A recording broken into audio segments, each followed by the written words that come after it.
नमस्कार मैत्रिणींनो, आपण आज संक्रांत स्पेशल पण लोप पावत चाललेला, विस्मरणात चाललेला तिळोऱ्या हा एक पदार्थ बनवतोय। चला तर मग आपल्या रेसिपीला आपण सुरुवात करूया। तर मी इथं 2 वाटी गव्हाचं पीठ आणि 1 वाटी तांदळाचं पीठ घेतले।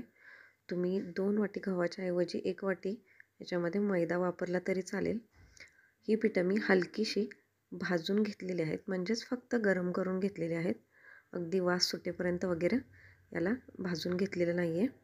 तर याच्यामध्ये 1 चमचा तूप घालायचं आणि त्याच्यानंतर छान असं हे तूप पिठाला लागेल असं चोळून घ्यायचं, की ज्याच्यामुळं आपल्या तिळोऱ्या खुसखुशीत होतात।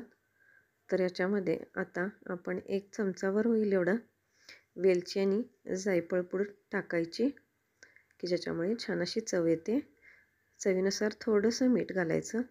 त्याच्यानंतर एक अर्धी वाटी मी इथं गावरान तीळ घेतलेला आहे। तीळसुद्धा मी हलकीशी भाजून घेतली होती।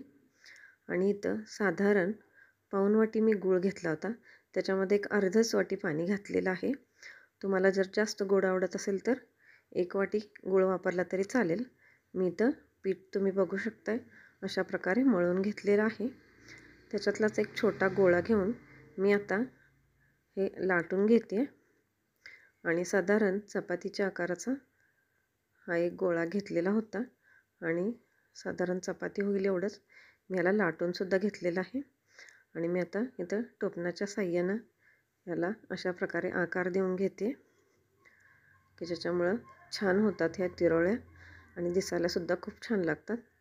आता इथं कढईमध्ये गरम करायला तेल ठेवलेलं होतं आणि त्याच्यामध्ये हे तिळोळ्या आपण अगदी लालसर रंगावर तळून घ्यायचे आहेत। अशाच प्रकारे बाकीचेसुद्धा मी तिळोऱ्या इथं तळून घेतलेल्या आहेत। खूपच छान होतात, दिसायलासुद्धा खूप सुरेख दिसतात।